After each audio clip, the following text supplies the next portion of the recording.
ukenze rimwe ntaba kimaze. Ese wigeze wumva iyi mvuga ikoreshwa ariko ntumenye ikivuze? Ese icyo bendaga kumara ni iki cy'ubundi ubwo? Dore inkomoko y'insigamugani igira iti ukenze rimwe ntaba kimaze. Tuzi ko hari benshi bafite ishyushyu ryo kumenya insigamigani zo mu Rwanda n'ibirari byazo. Ubu rero nyagacamigani kakandi kanyurangabo kanyarwanda kazira gusobanya n'ibirari tubashyize igorora nimwimara maniga.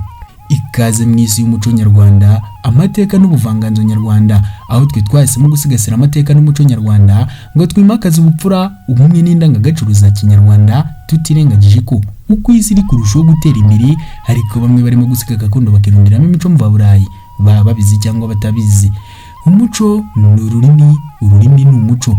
Ese mbibutse ko agahugu katagira umuco gacika. Singa yavuze ko utazi yava atamenya niyajya. Mbaye ikaze rero banyakugira Imana bene Imana, muraho ariko.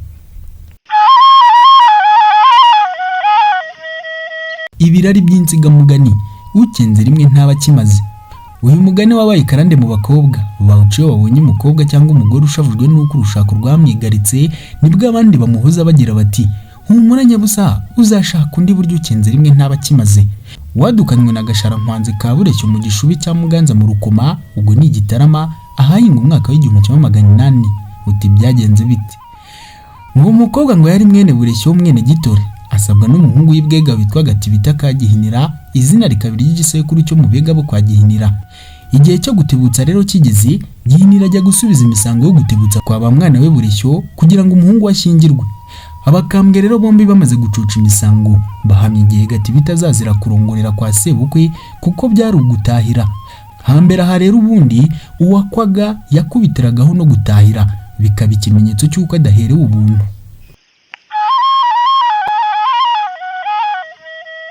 Iminsi igeze rero Gatibita bamuha abakwe bamuherekeza ajya kurongora butahire. Bageze kwa sebukwe babereka urugo azatahiriramo, barabakira maze babaha inzoga baranywa. Bigeze mu Matarama babwira Gatibita ajya kurongora, ararongora, barara mu bukwe buracya babwirirwamo. Maze bigeze mu gicamunsi kandi ajya mu muhango wo kumara amavuta. Abo bajyanye bari bakira aho ngaho nabo. Ageze ku buriri Gasharankwanzi umukobwa w'abandi ntiyamukiranya, aramureka, umuhungu amara amavuta n'ahani. Ibintu bidasanzwe mu muco nyarwanda.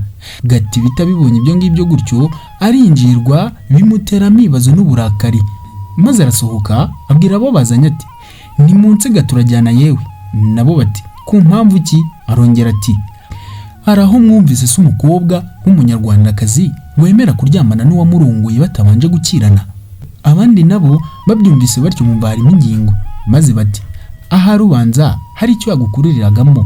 Bati kandi ni koko tujyane. Ubwo rero bashyira nzira barataha basubirana iwabo.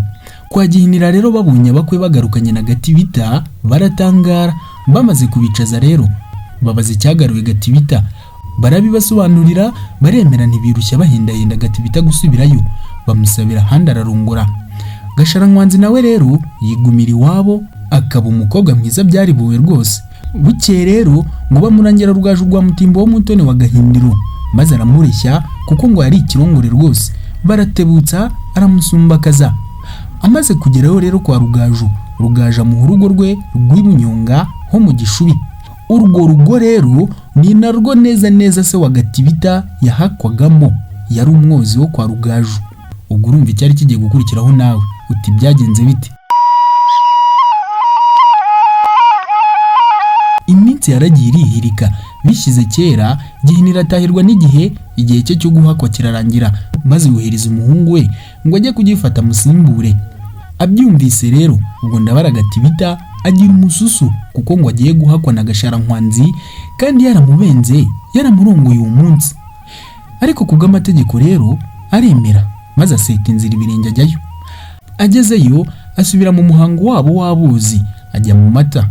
Gasharankwanzi rero amubonye ntiyamugirira inzika namba, ahubwo aramukunda cyane. Ariko Gatibita we nibimunyure agahorana umususu, kandi birumvikana.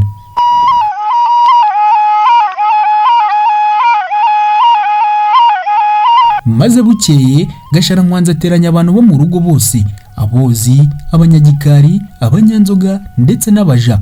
Bamaze guterana ahamagara Gatibita amwicaza aho ngaho maze aterura agira ati gatibita ko mbona ukorana umususi imirimo ushinzwe aho nukeka ko hari nkwanga kuko wambenze wandongoye iryo joro. Arongera ati kandi erega aho wanyenze rimwe ntiwakimara cyangwa ngo ukijyane iwanyu, none rero shira ubwoba uhakwe nk'abandi bose.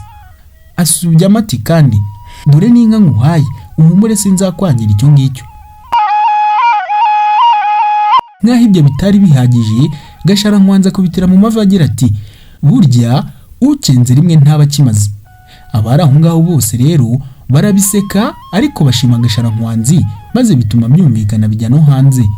Ngaye nguko nuko rero guhera ubu ngubwo Gatibita ashira ubwoba ahakwa neza nk'abandi bose nta mususu. Gasharankwanzi nawe aramukunda koko ndetse aranamutonesha maze bigera no hanze.